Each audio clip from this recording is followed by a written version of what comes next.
शानन्दमानन्दमने वसन्तम् आनन्दकन्दं हतपापवृन्दं वाराणसीनाथमनाथनाथं श्रीविश्वनाथं शरणं प्रपद्ये।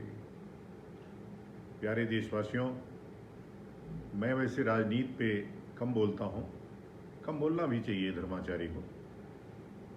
धर्माचारी को राजनीति तो नहीं करना चाहिए, पर राजनीति पे पूरा नियंत्रण हो इसका प्रयास करना चाहिए। ये मेरी अपनी मान्यता है।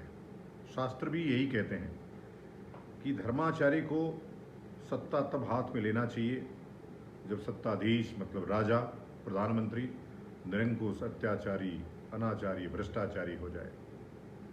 तो ऐसा समय आएगा तो अवश्य सत्ता अपने हाथ में भी ले ली जाएगी।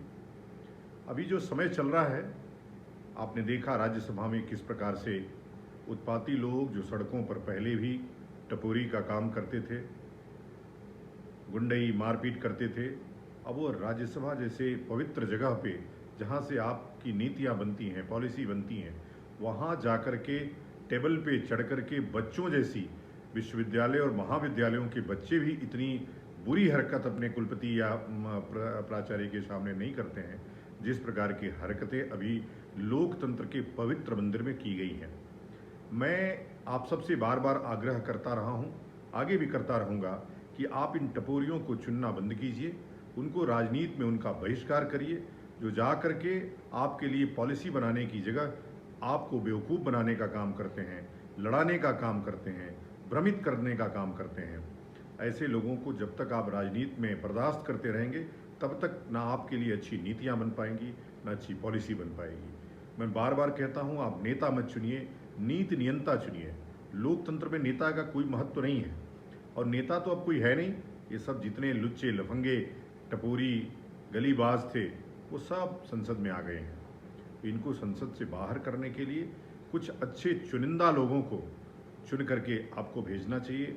जाति, धर्म, इन सब से ऊपर उठ करके राष्ट्र के व्यापक निर्माण में जो व्यक्ति अच्छा योगदान दे सके उसको चुन करके भेजना चाहिए और उसे ही बर्दाश्त करना चाहिए। जब तक आप पार्टी के भक्त रहेंगे, देखिए गांधी ने कहा था कि राजनीतिक दल जब तक रहेंगे तब तक आप एक अच्छे राष्ट्र की कल्पना नहीं कर सकते। कारण क्या है कि ये जो कार्यकर्ता है राजनीतिक दल का, उसके लिए पार्टी बड़ी हो जाएगी, देश छोटा हो जाएगा। हो वही रहा है। जो मोदी का भक्त है वो मोदी के पक्ष में बात करता है, जो सोनिया का भक्त है वो सोनिया के पक्ष में बात करता है, जो अखिलेश का भक्त है वो अखिलेश के पक्ष में बात करता है, जो मायावती का पक्षधर है वो मायावती के पक्ष में बात करता है, जो देवगौड़ा का पक्षधर है वो देवगौड़ा के पक्ष में बात करता है। ऐसे ही तमाम जो ममता बनर्जी का है ममता बनर्जी के पक्ष में, जो जगन मोहन रेड्डी के पक्ष में उनके पक्ष में बात करता है। और ये सब झूठ बोलने का काम कर रहे हैं। ये जितने हैं सब झूठे, लुच्चे, लफंगे। और जो नेपोटिज्म है वो अभी आप बॉलीवुड के नेपोटिज्म की बात कर रहे हैं, ये जो नेपोटिज्म है वो सर्वाधिक राजनीति में है। तो राजनीति में जो नेता का बच्चा है वो नेता ही बनता है। आप देखे होंगे वो कभी जाकर के नौकरी, प्राइवेट नौकरी या सरकारी नौकरी में नहीं जाता है। आपने किसी को जानते होंगे कि कोई मंत्री का बेटा सॉफ्टवेयर इंजीनियर हो, तो मुझे नहीं लगता कि सॉफ्टवेयर इंजीनियर होगा। अगर वो पढ़ाई भी किया होगा तो फिर से आकर के कुर्ता पजामा पढ़ करके आपको भ्रमित करने, ठगने और भ्रमित करने के लिए मैदान में आ चुका होगा।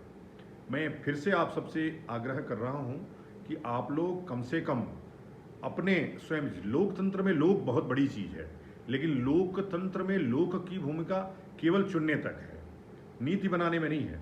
तो नीतियाँ अच्छी बने, पॉलिसी अच्छी बने, पॉलिसी पब्लिक के लिए बने, इसके लिए अच्छे पढ़े लिखे और कम से कम जो पॉलिसी में कुछ न कुछ कोर्स किया हो, ट्रेंड हो, उसी को चुन करके भेजिए। मैं आज के लिए आप सबके सामने इतना संदेश इस YouTube के माध्यम से दे रहा हूँ।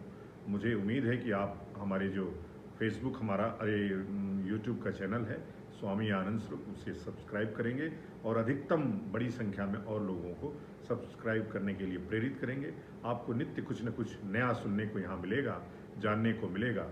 आप सबका बहुत बहुत आभार। नमो नमः।